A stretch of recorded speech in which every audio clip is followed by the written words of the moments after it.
So I just finished Death Stranding. Bruh.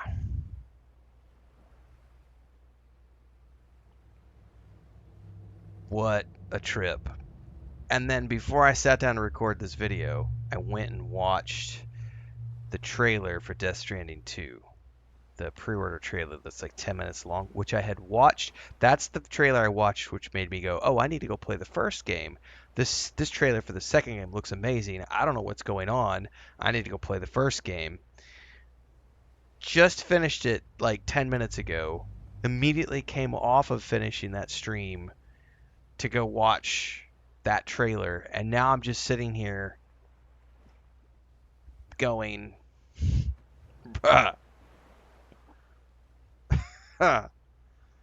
um, we were joking during the stream that this review could literally be me just like having a glass of wine or something and staring off into the sunset for like 20 minutes contemplating, and everybody who played the game would understand what the review was all about, even if it was just silence for 20 minutes. Like, um what a ride. So obviously I'm late to the party with Death Stranding. I did not play the game when it first came out because I was busy with other stuff. And holy shit, um, I just did my last stream and finished up the game. The final 3 hours of this game are one of the most cinematic experiences I've ever had in a game. It's up there with like Cyberpunk 2077 and Red Dead Redemption 2 and like Witcher 3 in terms of really cinematic stuff. Also, my first ever Kojima game. I had never played any of like the Metal Gear Solid games or anything like that. Um, very Terry Gilliam sort of, we're going to take you on a ride and you're not going to understand everything by the end of it. Um, but you're going to enjoy the ride, and then you're going to get to the end and go, like, I feel like I need to go. I just watched the second season of Severance, right? And I kind of feel like I felt like at the end of watching Lost. Like, I need to go read internet forums right now and Reddit threads and like, what are everybody's conspiracy theories and on all this stuff. So, because there's definitely not answers to everything at the end of this. Um, so, final review for this game. Anybody who says that this is a walking sim is so full of shit and never played this game. Obviously, there is some walking involved, but there's also so much more than just this being like a FedEx delivery type game. Like, there was the crafting. I did a 60-hour playthrough is what I ended up having. Did not try to do a completionist version. I know I left stuff on the table, didn't find stuff. I never met Conan O'Brien's character as an example. Never finished the pizza delivery quests. There was just things that I didn't see, and I'm okay with that. I don't need to do a completionist version of a game. Um, I rarely do completionist version of games my first playthrough. Usually that happens when I come back and do a second playthrough, like when I came back and did Red Dead Redemption 2 a second time, I went completionist for the second round. Jedi's Fallen Order, Witcher 3, Starfield. When I go play games for a second time, that's when I do the completionist journeys. Um, so much going on in this game. Quite a few jump scares. Someone asked at some point a few days ago during one of the streams, like, how would you classify this game?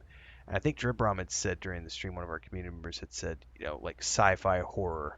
And I think I would say, yeah, it's like a sci-fi horror action adventure crafting game. Like, um, there's combat, there's jump scares, there's crafting, there's survival elements to it. Um, there's the strategy of getting from one place to another. I spent probably 20 hours of my 60-hour playthrough was spent building zip lines to get around the mountains. Like, that was a huge portion of my gameplay, was just building zip lines to the point where I maxed out my chiral network and just to get around all the mountains and do the storylines up there. And it was so incredibly rewarding anytime I had to do like a major delivery, and I could just hop up on a zip line and be like, and spend the next 9-10 minutes on a zip line that I had spent 10 hours building.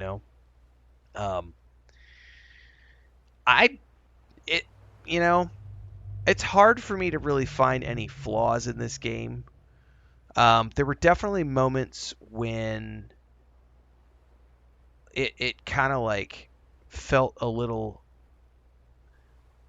overwhelming on the delivery side of things, which is why I didn't attempt to do the completionist version, because that part of the game felt to me, it's kind of like I've talked about this in other games. Whenever I play like a big action game like God of War or even Stalker 2, like any game where you're going to be heavily focused on combat for 30, 40, 50, 60, 70 hours of gameplay.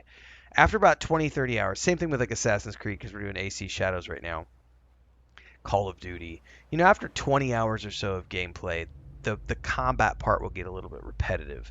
The delivery parts, whenever we had long sections where it was just open deliveries, that part felt a little repetitive. That's probably the only negative I would have about this game would be the the repetitive nature of just doing all those deliveries, which is why it's just why I chose not to do all of the side quests.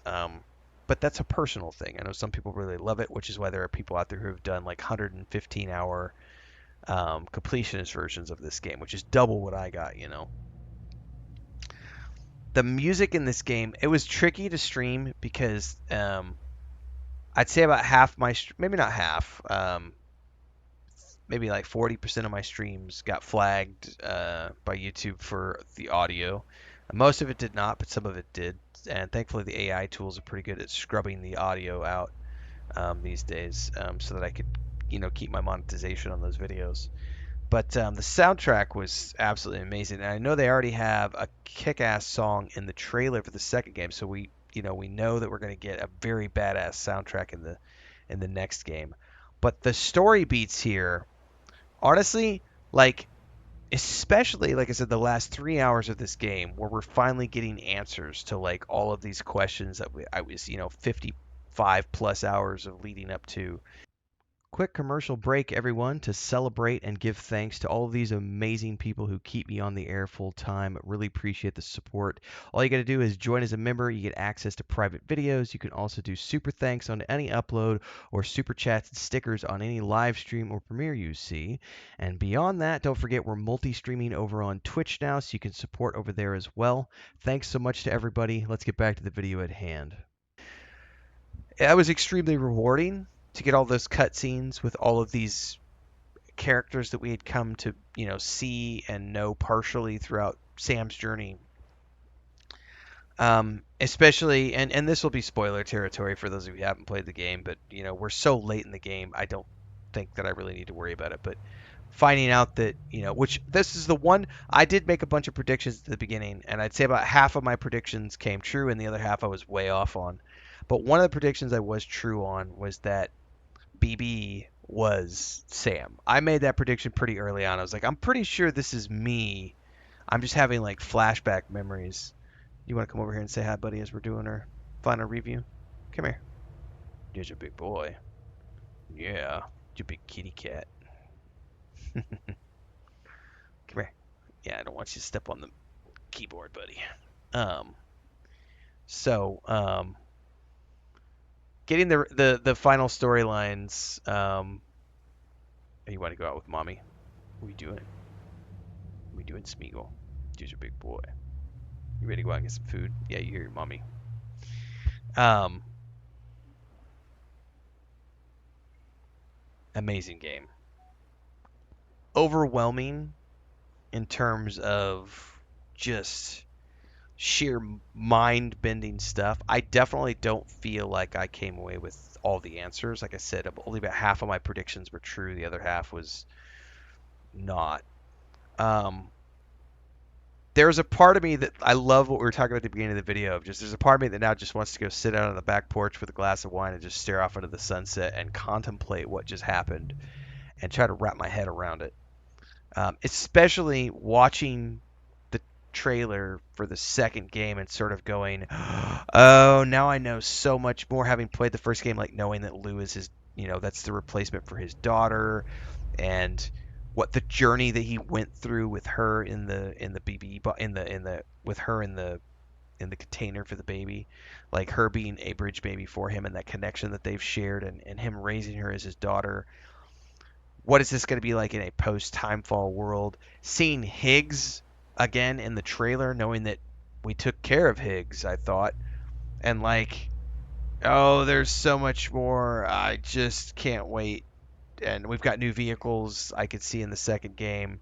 Um, lots of new things. Yeah, what an experience. Uh, we're early in 2025, and this is definitely one of my best 2025 experiences so far. Just a trippy, trippy ride. I really don't have anything more to say. I've already done I've done a bunch of other reviews on the game and thoughts videos, and this is just my final review of saying,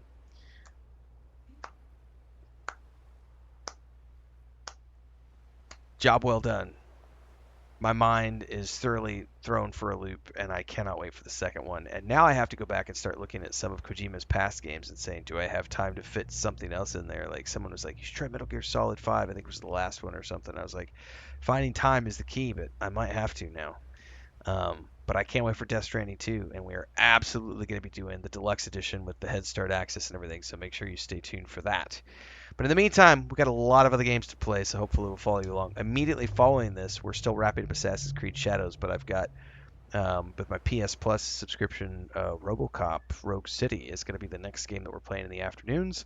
Then we've got South of Midnight, Expedition 33, the Days Gone remaster. All of those are happening in the next few weeks, and then we've got Doom: The Dark Ages, Dune Awakening, um, and then eventually we're going to get to June when we have Death Stranding 2. So hopefully we'll see you in the next game that we play in the next stream. We go every single day live first thing in the morning at around 5 a.m. Central on YouTube and Twitch because I multi-stream in both places, and everything in between the streams happens here on YouTube. And I got to let this cat out before he starts chewing me up and chewing cables up. So I'll see you guys in the next one. Drop your thoughts and comments down below.